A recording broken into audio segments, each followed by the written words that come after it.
Hello. Hi, everybody. My name's Josh. My name's Rex. Welcome to Beer with Buffy. So this is a podcast called Beer with Buffy, where we're going to watch every episode of Buffy the Vampire Slayer, and then we're going to give it a rundown. We're going to make fun of it. We're going to tell you how much we like it, how much we hate it, more specifically, how much Xander pisses us off throughout Season 1. And more importantly, we're going to drink questionable amounts of beer. Yes. Anyway, yeah, our original intro for Season 1, Episode 1, Welcome to the Hellmouth.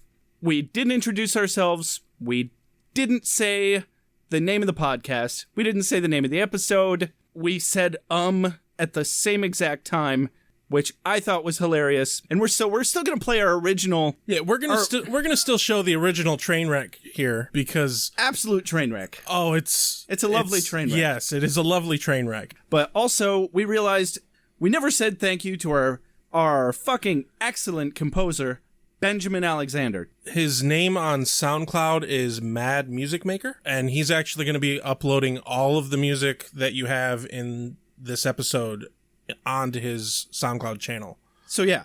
So you can actually, if you want, download and listen to all this music. It's good. He's a real musician. Yeah. I promise. He actually knows what he's doing. For your listening pleasure.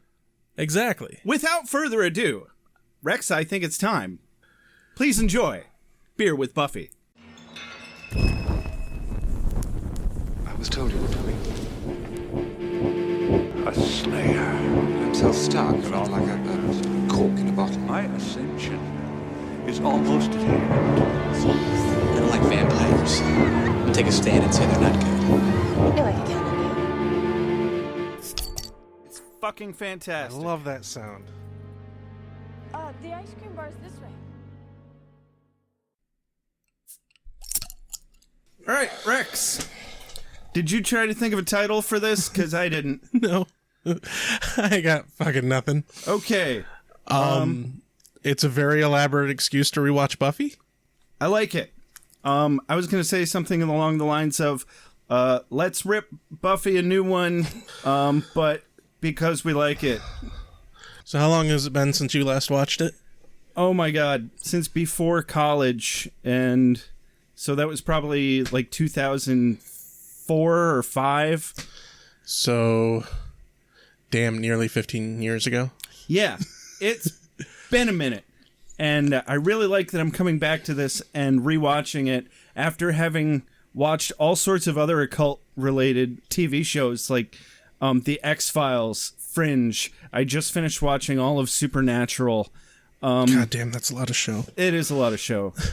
There's a few others that I can't even think of off the top of my head. I think I rewatched the first half of the series to like season 4 in 2013. It's almost 5 years ago. But then my girlfriend at the time got bored with it. Whoa, heavy. Jeez.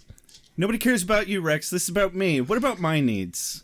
No one cares about your needs. Fuck your needs, Josh. Fair enough. So I'm pleased to announce that we are actually not broadcasting from either of our mother's basement. Just my basement apartment. He pays rent for this basement, goddammit. That is totally legit. All right, so I was thinking we'd probably do a little synopsis of the show, then a little analysis, and then just blatantly make fun of it. I mean, maybe we should tell people what exactly we're doing. Like, do we have a format?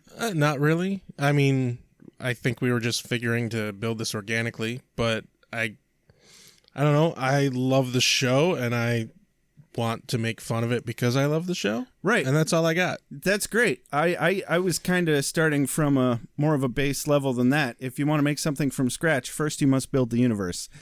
Don't quote Carl Sagan. I just stole your favorite quote. I'm going to do that so many times throughout this. It's going to be awesome. Anyway, no. So this is a podcast where we're going to watch every single goddamn episode of Buffy the Vampire Slayer. Start to finish, separately, so that we don't waste all our good material on each other while we're watching it. And then we're going to talk at a couple of microphones in his fully furnished, rent paid for, not losery at all, apartment. And then we're going to post it on the interwebs, and maybe someone might listen to it. Obviously, you're going to listen to it because you're listening to it right now, random person listening to this podcast, and thank you. I can think of maybe 3 people I know that might actually listen to it. Yeah, but that's like your mom coming to your high school play. That doesn't count. I'm aware. Okay. So do we want to basically run down the synopsis as we go? Because I got a lot of in the moment notes that I wrote. Yeah. Okay. Let's do our let's call it the I'm gonna call it the mom synopsis. Mom synopsis. The will you please stop asking questions? I'm trying to watch my TV show, Mom synopsis. It's funny because it's so, true. So there's this girl named Buffy. She comes to a town. Her mom's kind of annoying. She says, hey, don't get kicked out of school. There's a couple nerdy kids. They kind of talk funny. We find out the girl's a vampire slayer. There's a really cool librarian. Go figure, she runs into some vampire slayers and she makes friends with the geeky kids, and then she fights some vampires. That's because she's the chosen one.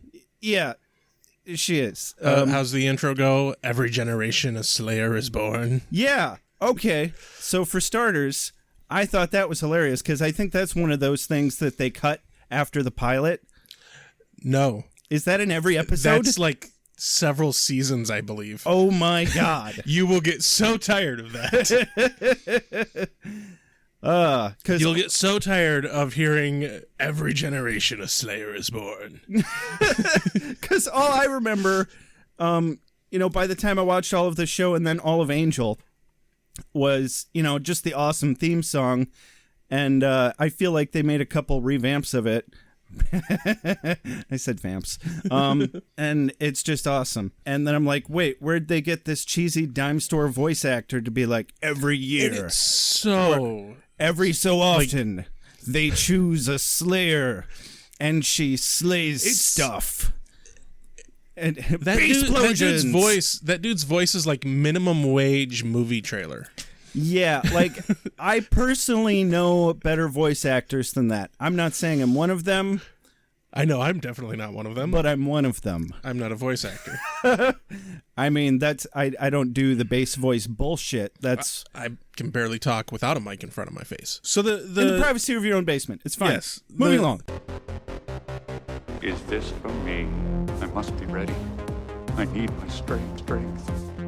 Give me more! Night I shall walk the earth. Hold on. You've got something in your eye. The show opens up with 2, we'll quote, call them high school kids.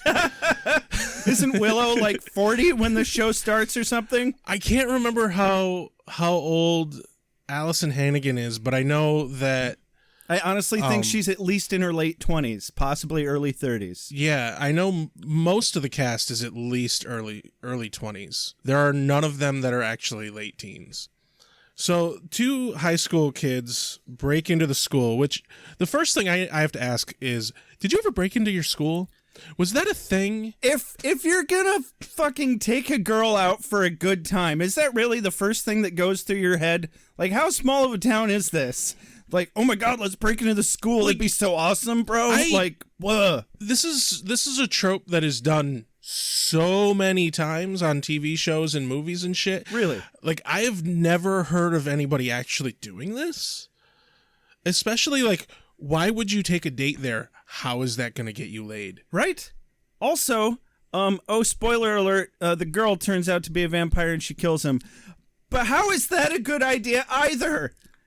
Dude, this show is so old. If anybody gets butthurt about spoilers, then fuck them. Yeah, seriously. I'm assuming if you're listening to this, you've watched the show at least 5 times. In fact, at the very least, watch each episode before you listen to our podcast. Watch episode, listen to podcast, watch episode. So yeah, anyway, so the chick, they play a reversal here, and the chick turns out to be the vampire, which is, kind of clever and fun. And it's been done many times since this, but I do believe that Buffy was the first show to Buffy's really kind a of play on fucking that. pioneer when it comes But to strong female characters. I laughed my ass off when she bit him because his response was like, ugh. And it's so weak and pathetic. And it's like, dude, she just bit into your fucking jugular. That would hurt. Well, the man was clearly a tool. I mean, they heard something in the school, and he's like, oh, maybe it's something. And he steps around the corner and he says, hey, anybody here? Nope. Guess there's nobody here.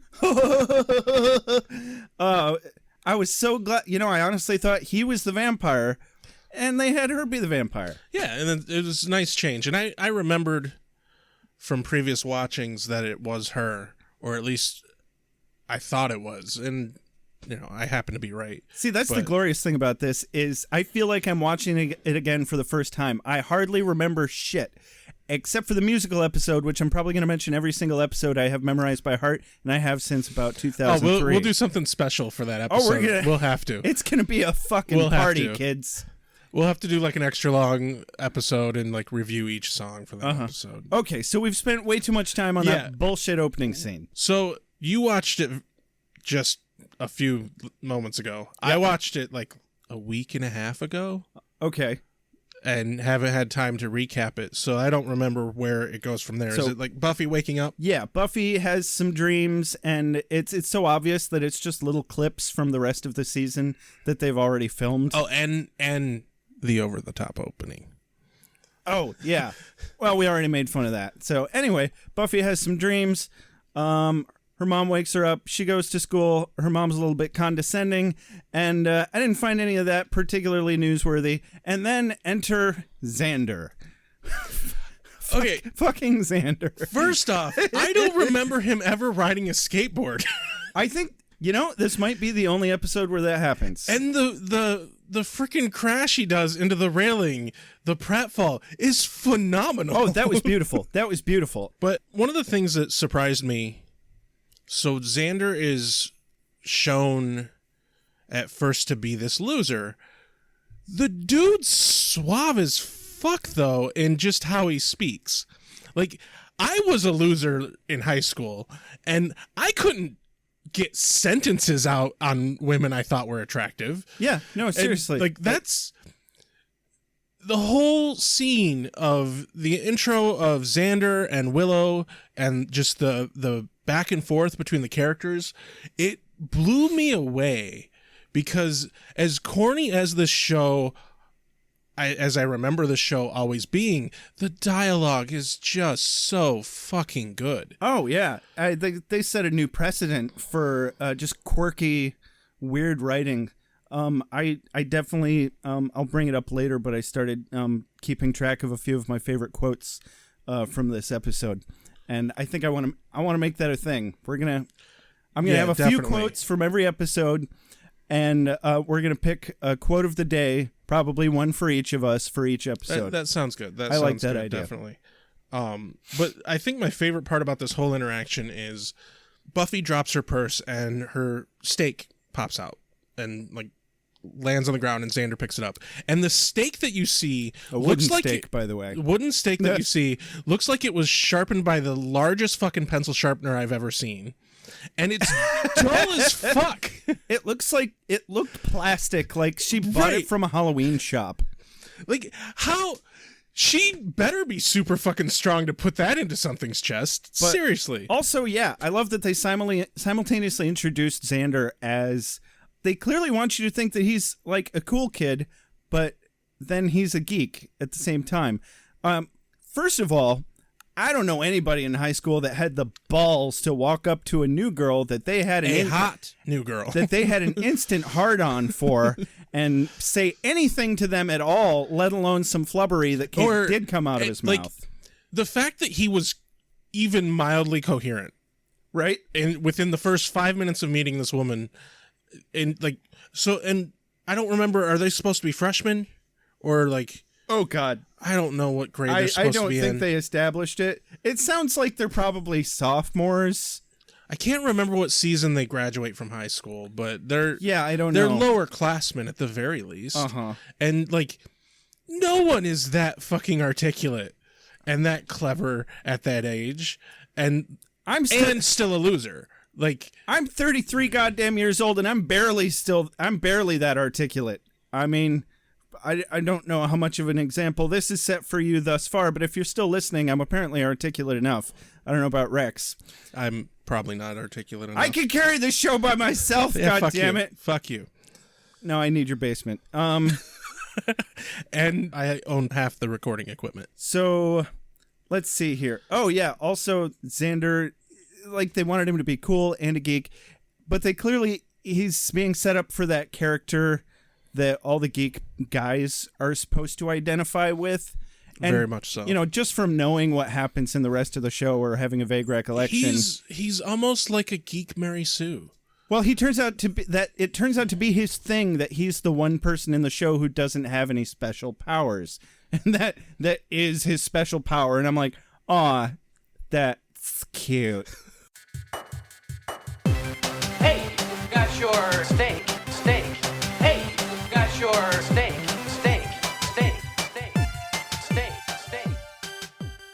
But anyway, so the next person we meet is Cordelia, who's surprisingly nice in the very beginning. But her intro was so outrageously just, to me, bland that I didn't even write any notes about it at all. Right. Well, I just, all that I felt about that was, wow, she's so obviously just latching onto Buffy like she's a new toy. It's like it's such a small town. She's just so bored. She probably like noticed that Buffy was wearing some design or something and is like, oh, that person has money. I better latch onto them. Well, Irma Gerd, that pencil skirt, I was like, damn, I don't remember being all that attracted to Buffy before, but she kind of got it going on. I don't know if, because I also, I don't know if I got the that. term pencil skirt right, but right. I mean, dude, we don't know these things. What's a halter top? I don't know. Clothing. Yeah, that's about it. It is I'm clothing. lucky I know that much. But I think another part, like, I love pointing out the little, like, tropes and cliches that they do with a lot of these sorts of shows. And they do that quintessential mid-lesson fucking bell ringing. What fucking teacher doesn't pay attention to the time and know, like, oh, I have 10 minutes left to wrap up this fucking lesson? Yeah, please. Every fucking kid in that room would have been chomping at the bit at the door, and she'd have been like, no, sit. But sit, it's like, no. The bell rings and it's a surprise to literally everyone. And that is a fucking joke. Yeah, they were all obviously so enraptured in her lecture as she, kept feeding them her lesson points. So the Black Plague incited what social change? Oh, it's the bell. Okay, I guess you little squirts better go. Oh my God. Thank you for bringing that up.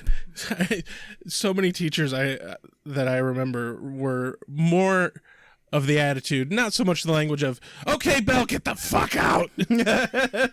Get away from me. Either that or it turned into an instant power game. Like, no, I know the bell rang, but you don't leave when the bell rings. You leave when I say you can leave. I'm still talking. And I'm like, we still need to learn about the Black Plague. I'm sorry. I'm pretty sure that the school has allotted me exactly 4 minutes and 27 seconds to get to my next class, and I have to go downstairs, change out my books from my locker, get bullied and given a swirly real quick, and At still least get twice. to class on time. At least twice. Fuck you, teacher lady, or dude, or gender fluid person. Let's see how overly PC we can get with this. Oh, sure. Okay, so then the next character that we get, this episode is like 90% of just, we're now introducing this character. Let's now introduce this character. All vampires shall hereto be referred to as vampire self. So Buffy, they don't run into each other in the hall. Rex doesn't like being interrupted. No, not really. But it happens a lot because I talk too much. So Buffy needs to get a book and decides that she has to go to the library to get a book. Oh my God, the library! I forgot how much I loved that fucking library. It's an amazing library. If I had a library like that in my high school, I would have never fucking left.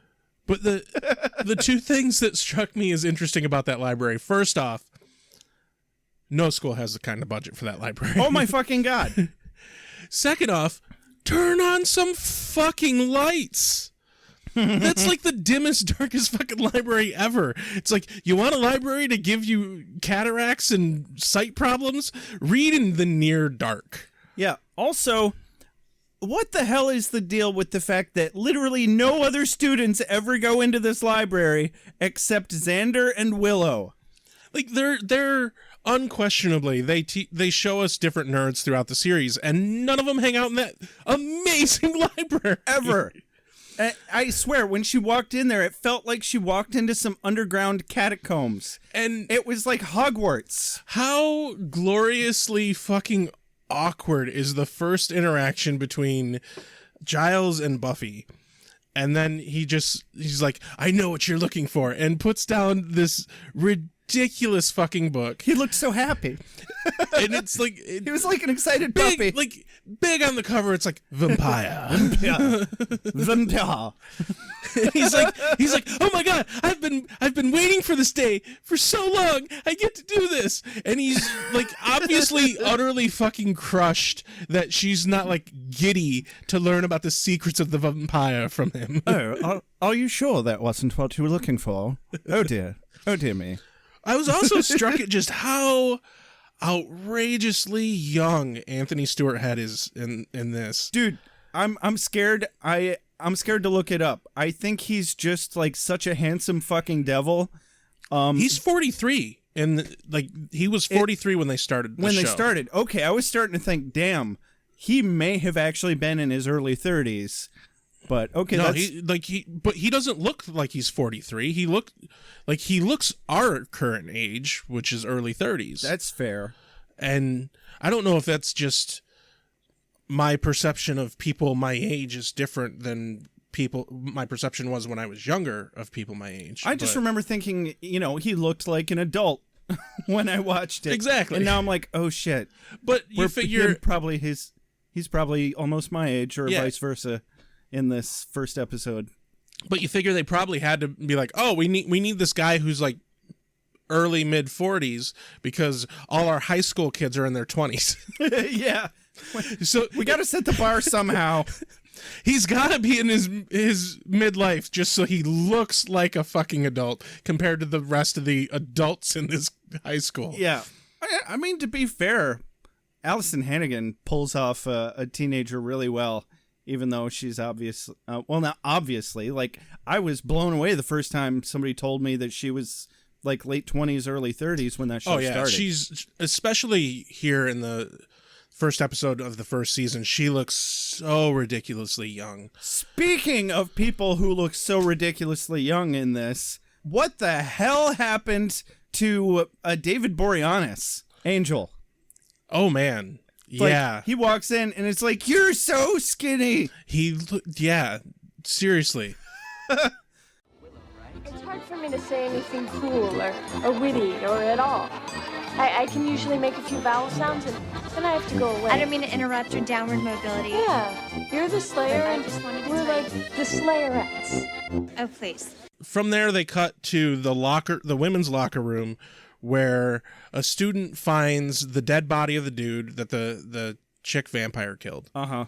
And my favorite part about it is the chick they cast to do that scream was fucking good. Oh, yeah. That scream was amazing. I made a mental note of the same thing. I was not necessarily of the scream. I was just like, that whole moment actually felt pretty authentic. How would I react if a dead body fell on me out of a school locker? Like, it hits her, and there's this moment where she's like, what the fuck is happening? What is this thing on me? Oh my God, it's a dead body! And yeah, that's accurate. Okay. And then, so Buffy goes to look at this body. And the part... Wait, we're totally skipping over. Buffy has just specifically been advised to stay away from Willow. Oh, right. But Buffy is actually a good human being. Cordelia is like, hey, these people are losers. You can't hang out with them if you want to be cool like me. So, yeah, kudos to Which- Buffy. I legitimately had that shit happen to me several times in high school, and I should say that I was the person that people told not to hang out with. Okay, that's what I was going to guess. Yeah. Just checking. I was the Xander, although not that clever and not that, charming. You were like a mini Toady version of Willow and Xander mixed together with anger issues. And didn't We're talk to gonna anybody. leave it at that. Yeah. We're going to talk way too much about high school doing these first seasons of this podcast, I think. Yeah, absolutely. So I thought the most noteworthy part was not necessarily that Buffy starts hanging out with Willow and Xander right after Cordelia is like, those people? Anyway, so then enter Jesse. I was like, wait. Were you confused at who the fuck he was? I feel like they're trying to introduce a character that they intend to keep and then decided immediately, just like the rest of the fandom, that he needs to go. Well, yeah, like he could barely talk. When I saw him, I'm like, he looks familiar, but who the fuck is this guy? I don't remember him. And then they brought him back. I was like, man, I hope that was the only scene he was in. And then he shows up later in the episode, and I'm like, please let him be cannon fodder. Please. Yeah, please. Seriously. So, now to the part where she goes in to look at this body. First off, where the fuck are the cops? Yeah. Yes. Where are the police? Thank you. Hallelujah. Thank you. Where are the police? Who would just be like, oh, this student found a dead body. We'll just leave it here and cover it up and, it'll be fine. We're not going to lock the doors or put a sign up hey, warning, dead body in here. Not to mention, how the hell did Cordelia know about this? But everybody else was going on like everything was fine. And she didn't even know the guy's name. He was obviously a student at the school. How... the moment anyone found a dead body in the school, obviously, there should have been a fucking PA announcement. It may have been the 90s, but they still would have shut that shit down. Seriously. And they're just like, you guys go eat lunch. We'll handle this later. We're just going to cancel gym class for now. Oh, no, not gym class.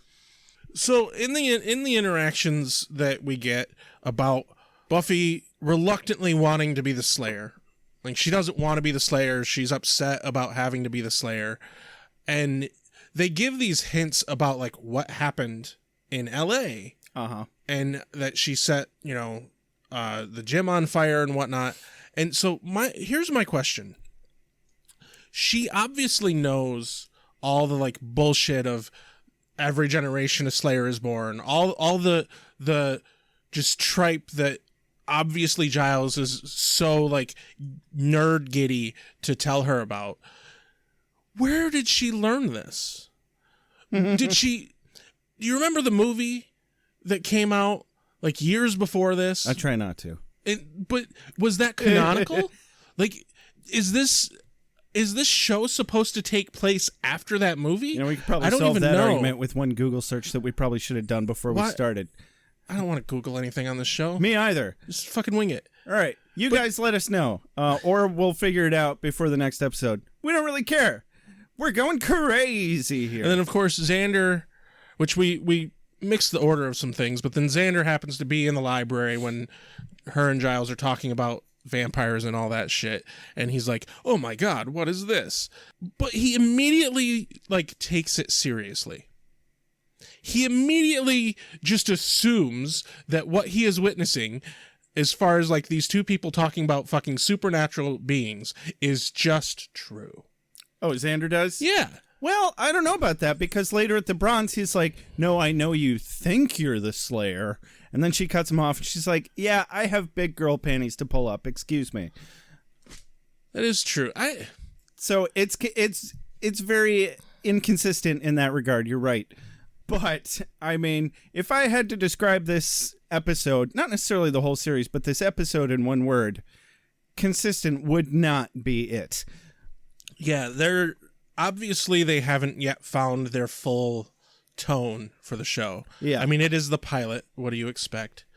But the big thing that I found throughout this whole thing is while the story itself is so corny, the whole episode is just like, I was getting dizzy from rolling my eyes so much. But it's still just entertaining. Because the dialogue is so good. The acting, all of these people are really fucking good actors.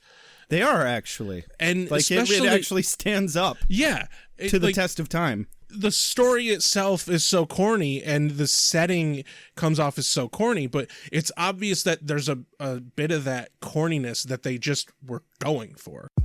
There's a reason why you're here. The reason why it's now. There's a reason why you're here. The reason why it's now. All right, my first favorite quote. Buffy was talking to Giles. He said, "Something big is coming, Buffy, and it's going to be bad and this isn't the actual quote, but he says something like that, and she says, "Gee, can you vague that up for me?" I have to incorporate that into my everyday speech. I'd have to go back and look, but I think one of my favorite quotes was probably from the very first banter you got between Xander and Willow. It's something along the lines of, he's asking her for help with homework, and he's like, I'm having a problem with I'm math. having trouble with math. And she's like, well, what math? The math. The math. But anyway, we're still getting ahead of ourselves. Meh.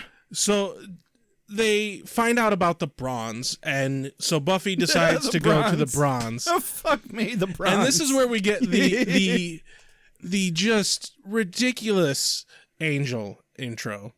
The stalky fucking I'm dark and brooding boyfriend. Oh, sure. Trope. Let's talk about Angel first. I'm still stuck on the bronze. You talk about Angel.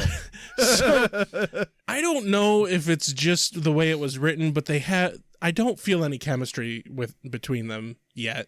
And I don't remember if we ever really do. But I think they do. He's so creepy. But he's pretty, goddammit. Isn't that all that's important? This is the beginning of probably one of the worst periods of like broody dark boy idling. Like seriously. Did you notice his velvet jacket? Was it velvet? It was fucking velvet. I did not notice it was velvet. Black, shiny, tufty, soft velvet. And I was like, God. well, Jesus Christ, if he's not a vampire, then I've wasted all my years of watching Interview with a Vampire. I'm just done. Going home. So then we get introduced to the bronze, and this is obviously going to be a very common setting for shit going on in Sunnydale. Absolutely. And I have a couple of questions. Not the first thing I noticed. I also have questions, but since you started it is it a bar? Because these are high school. I know they look like they're in their 20s, right? But they're supposed to be like. What do they serve there? Like exactly. Willow and Buffy were obviously sitting at a bar. Yeah. Do they serve candy and soda? And one thing I didn't do even like. Think of that. Thank you. One thing I do like, and I don't know if you know this, but one of my favorite features of this show is the bands that they have at the Bronze. All the bands that they have on stage at the Bronze are real bands. Really? They were real local bands to where they were filming this. So I just want to take a minute to point out my favorite inconsistency of the show. When Cordelia invites Buffy to come to the Bronze, she's like, well, it's in a bad part of town. And Buffy's like, well, where's the bad part of town? Oh, about a half a block away from the good part of town. We don't have very much town here. And I'm sorry, we're from a medium-sized college town, Kalamazoo, Michigan, with at least 3 major universities, probably over a dozen craft fucking breweries. Oh, God, so much beer. And if we had a place like the Bronze, I would go there every fucking night. Do not even begin to tell me that this is a high school dive in the middle of nowhere. No, I wish we had a bar that was that just like that good. Multi-level for starters. Oh yeah. All Like, sorts there of dark was corners to hang out in and make out with people. Awesome balcony where you can, run into your new librarian. Obviously, there was no cover. Who I saw creepily no one hangs paying over a cover your- to get into this place. What? No one paid a cover to get in. Yeah, totally free. Just come on in, watch some They music. didn't have places like this when I was in high school. I would have fucking loved to go to a place like this when I was in high school. I was like, oh my God, Sunnydale / New York, New York, moving along. But yeah, no, I thought that scene was hilarious where Buffy meets Giles, runs into Giles up in the balcony. Though, I'm like, who the fuck isn't here? Before that, though, there is this lovely fucking moment when Buffy first has come into the Bronze and she's like looking around, like, I guess apparently trying to find people she, quote, knows. It's your first damn day in town. And so this dude fucking waves in her direction and she like waves back and she's like, oh, hi. And it's like, she's never met this guy. Yeah, random dude from like 2 miles away. Obviously he's not waving at you. Why are you so disappointed that he wasn't waving at you? You don't know him. Oh, and even better yet, the guy behind her, who apparently did supposedly know him, just kind of did this little bullshit 2.5 fingered wave. Like, if there was any action that she has made in this episode that's like, you belong with that group, and just packs her right in with Xander and Willow. It's that moment right there where she's like, random strangers waving at me, yay! But she seemed so eager to please Cordelia in that first scene where they were talking. Like, Cordelia gives her this quiz, like this "Are you cool" quiz. Frankly, if anybody tried to quiz me like that, I'd be like, fuck you, and walk away. I don't play your little bullshit "Are you cool" quiz games. So there's this lovely conversation between Buffy and Willow, and basically the conversation amounts to Buffy telling Willow to seize the day, and Carpe diem. I always think of Dead Poets Society. Diem. I always think of Dead Poets Society too. So Carpe God damn it. diem. So we have a character, Willow, who obviously has chronic self-esteem issues. She's obviously the kind of girl who is like dealing with some sort of anxiety issues. But this one pep talk from Buffy is enough to make her go and run and talk to the very first cute boy she comes across. Dressed like he's from the fucking 60s. You mean besides me? No, I didn't ask. You mean besides me? Do you believe? I didn't ask. We have to achieve our dreams, otherwise we wither and die. We're going to the other cool place in Sunnydale. And then we get the beautiful conversation with her and Giles up on the balcony. And this is the moment. Beautiful or dark web stuff? Well, no, beautiful in that this is the first There's nothing moment. wrong with the love of an older man and a younger woman. This is the first moment where we get the real chemistry between these two characters. And it honestly... Is that what you're calling it, Rex? Well, it is. I mean, it's, it's mentor-student kind of chemistry, and, that eventually grows into like a father-daughter kind of chemistry. I'm glad you're taking that scene seriously, because all I saw was really slick but kind of geeky old man just getting really close to his student on the very first day, just cuddling right up just over her shoulder and talking really softly and sensually. I was mostly just not wanting Giles to be ruined, so I was ignoring that. Well, that's what I'm here for.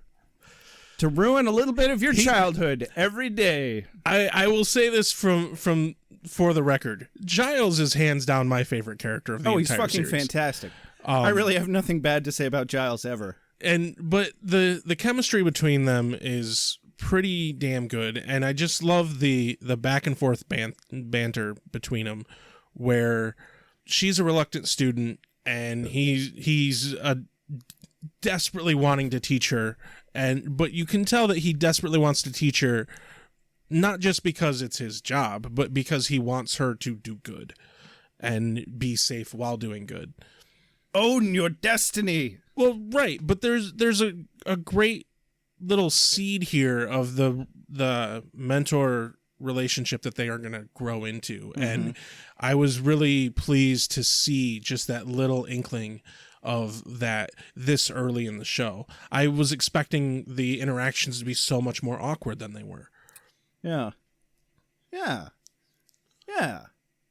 That's why you're here, Rex. Exactly. Thank you. You're the funny one, I'm the smart one. I'm glad we...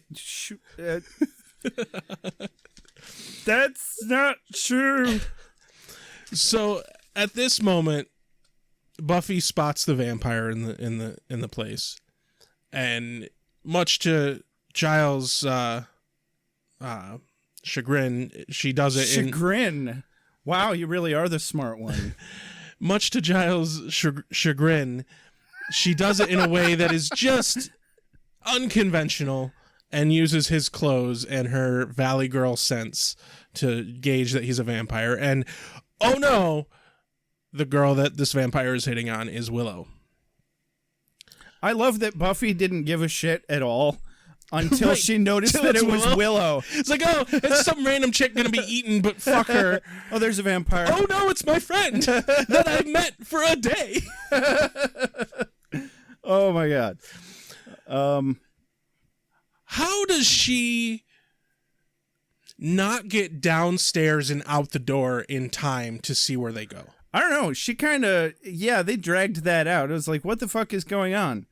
Like, I checked my email during that scene. Like, they didn't even beeline to the door. Like, they wouldn't have possibly beeline to the door because, like... They were halfway to the graveyard by the time Yeah. she got outside and got done having a really unproductive conversation with Xander. Yeah, and then that's the moment when Xander's like, oh, are they vampires? Was he speaking with too much chagrin? Fuck you. Fuck you. Chagrin. Fuck your chagrin. Anyway, so they chase off after Willow, and I love the conversation between this vampire and Willow, and she's like, we're going to get ice cream, because she's so innocent. It's like... Wait, they didn't have ice cream at the Bronze? What the Apparent- fuck right? do they have? Obviously not alcohol or ice cream. What the fuck is... And not coffee, because they're drinking out of plastic damn cups. Wait. Cordelia did say they let in anyone, so it could actually be a bar. I suppose. I mean, I didn't see any stamps on hands or bracelets, but and whatever. they didn't check ID at the door. Oh, shit, no. It was the 90s, dude. They were still doing cocaine. So, obviously, Willow is so innocent that she thinks this guy wants to get her ice cream. And the shortcut is through the graveyard. And this is when we get to find out that this dude's a vampire and he's with other vampires, and they're basically bringing people to eat for the master, which was introduced briefly. I think we totally skipped the master. We did. What all is there to say about the master?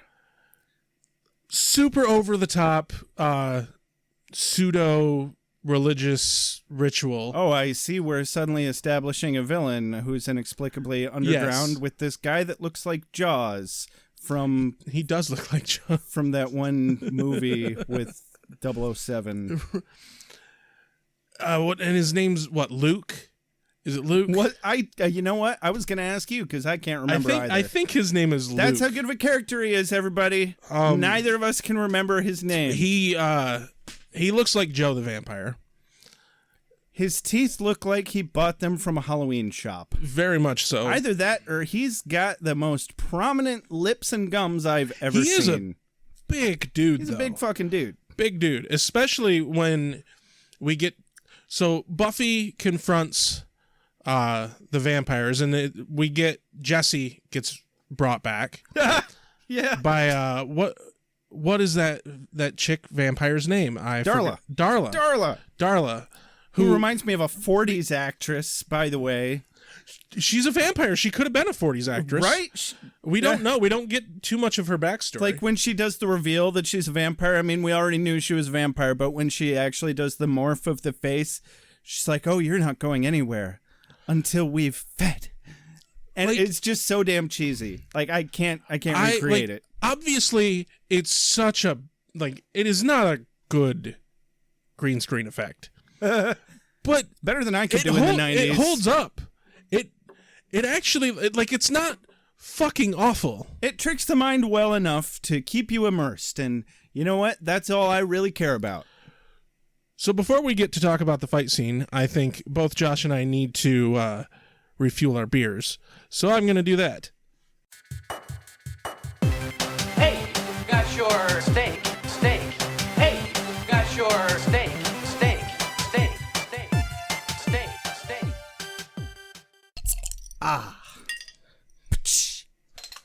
So I should say right now we're drinking Oberon, which is made at our local brewery Bell's, which I believe it's a national.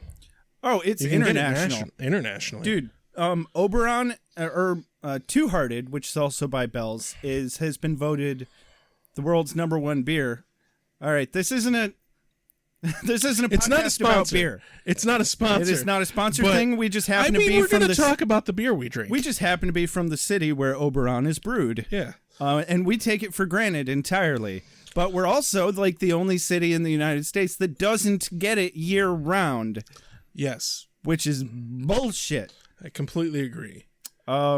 So Buffy shows up and we get to see our very first real Buffy versus vampire fights. Yep. And she really comes into her own all of a sudden. Yeah. And there are a couple of things. First off, and then she spends the rest of the series flopping around about it. I don't know if you've noticed this, but Buffy cannot punch. I did not notice that. She was obviously not particularly well trained to pretend to fight well. And I noticed it.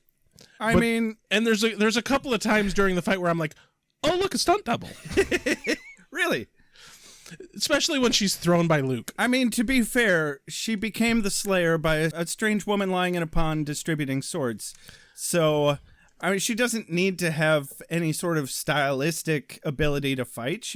As they established with her being able to do an acrobatic handstand without Angel noticing her doing it. Yeah, no shit. How the fuck did she get up there? Also, she accidentally broke open one of those steel double doors to check on the body in the gym. So, they did a good job of establishing her innate supernatural strength. They never cover this. How strong is she? Strong enough to break a couple of those double doors without really trying. I just wish I knew what the biggest thing she could pick up was. Right? Yeah. Can we get a goddamn measurement here? So, during this fight, we get a little bit of dialogue between her and Luke. And the thing I noticed the most is, I don't like Luke as a bad guy. He's too... Did we decide on Luke? Is that his name? Yeah, I believe it is Luke. If it's not Luke, it's Luke now. Yes. The other reason I'm going to call him Luke is because I know someone else named Luke who talks so over the top like that. He reminded me of Andre the Giant. A little bit, yeah. And anybody want a peanut? And not just in his size either, just in his tone. You're strong, but I am stronger. Exactly. Come on. He is so very villain. Can't be.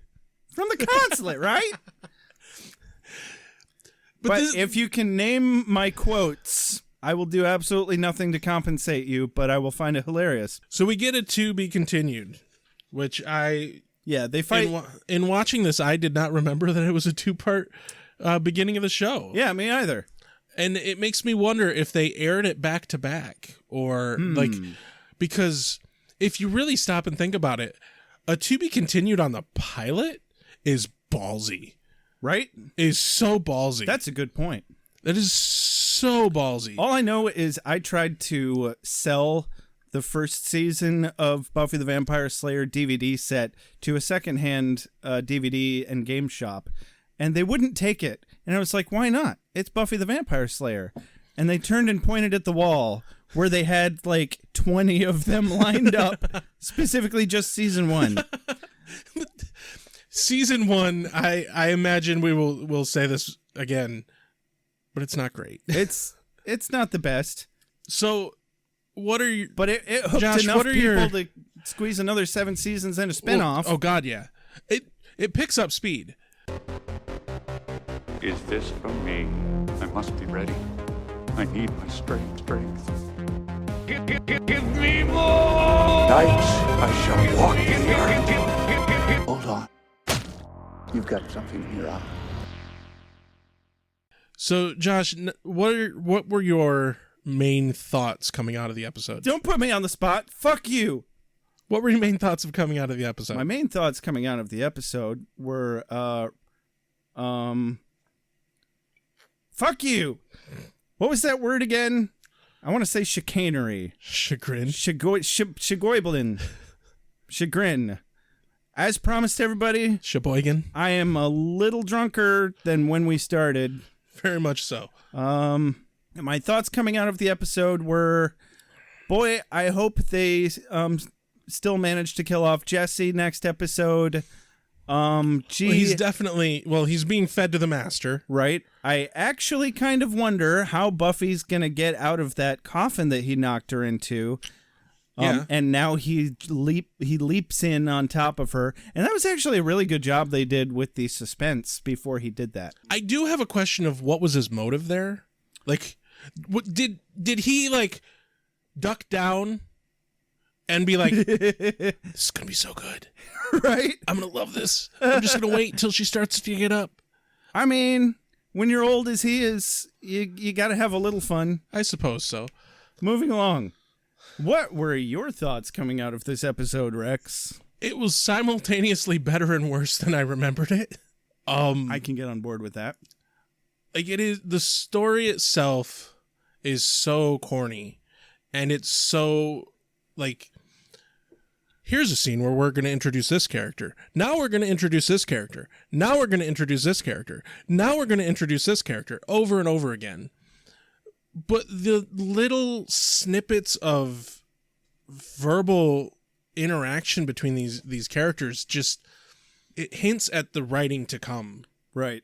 Well, it's actually good writing because Joss Whedon is actually a very good writer. Right. Unlike some other hit shows out there that it is an absolute mystery how they became as popular as they did. One of the things... Star Trek, for instance. Oh, God. First season of Star Trek is so bad. We both absolutely love Star Trek, by the way. But the first... Like, how did Star Trek ever make it past the first season?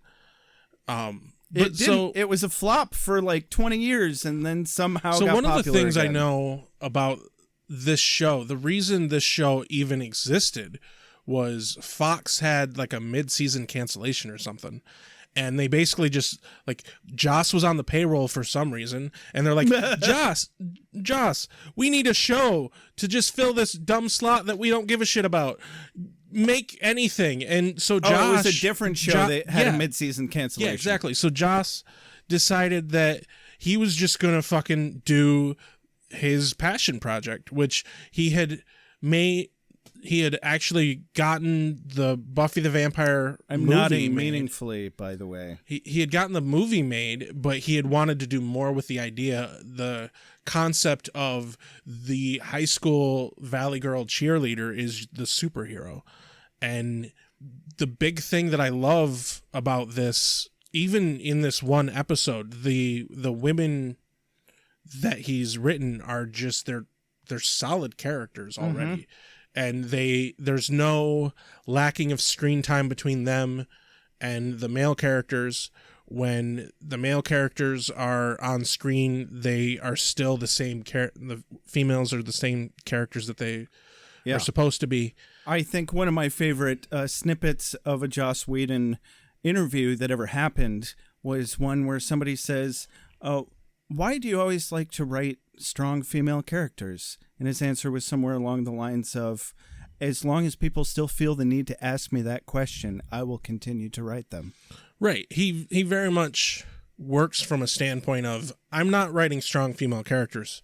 I'm writing good characters. I'm writing strong characters. The fact that you need to make the differentiation between them being male or female shows your innate and cultural outside sexual bias. Outside of the play on the trope of the female heroine and some of the interactions between the characters. Don't forget the chagrin. Fuck you. I got to remember I have to say fuck you rather than just flipping you off like I normally do. So, God damn it, you completely derailed me, you fucker. Yeah, I wasn't paying attention anyway. What were you talking about?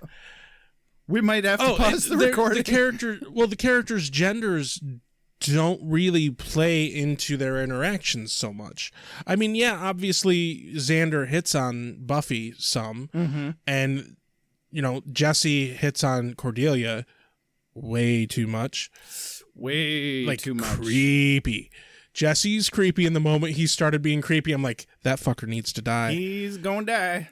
So either that or they're just gonna fire the actor. Like, they didn't write those lines. That's just what he said when he stepped onto set. So yeah, but the characters are all solid characters, and there's a lot of little pieces of scenes and dialogue that hints towards such a much greater show than what this episode was. Also, jumping back to the scene at the Bronze where Buffy's chatting with Willow at the counter, and they're talking about boys, and Buffy gives Willow the little pep talk, and she's like, "Seize the day, carpe diem." I just wanted to throw that in there again. I don't know how to explain it, but maybe I just enjoy knowing what happens ahead of time, but hearing Willow talk about how she feels about boys and how she can't talk when she's talking to a boy that she even likes, and it's just like, you're a lesbian. No. I don't know if we'll get more of it or not, but I don't recall there being much along the lines of hinting towards her being a lesbian. Yeah, I don't necessarily mean that I think that, like, oh, it's so obvious. I just think, well, maybe she's just more comfortable with women. Didn't have anything to do with vaginas or dicks.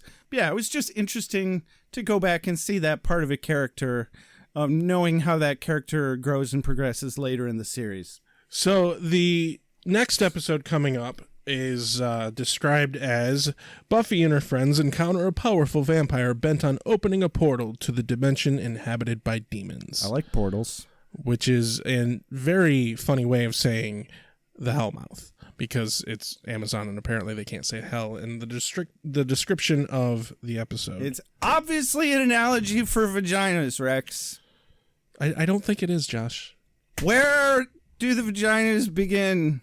All right, I think we should definitely close this out. Vaginas. Stop talking about vaginas. Strong, Josh. Beautiful vaginas. I don't know how to do an outro. Thank you, everybody. Good night. I am... You fucking noob. Fuck you. I am Rex Hansen. I'm Josh King. And thank you for your time.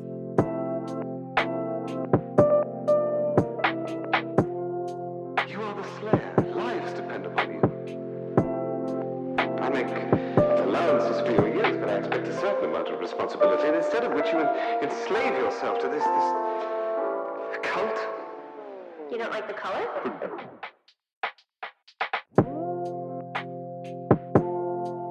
You have a sacred birthright. You were chosen to destroy vampires, not to wave pom-poms at people. Why can't you people just leave me alone? You are the Slayer. Go ahead. I'm a watcher. I haven't the skill. Oh, come on. By appealing to your common sense. Werewolves, incubi, succubi, everything you've ever dreaded was under your bed, but told yourself couldn't be by the light of day. One girl in all the world. Common sense. One girl in all the world. It was a bit British, wasn't it?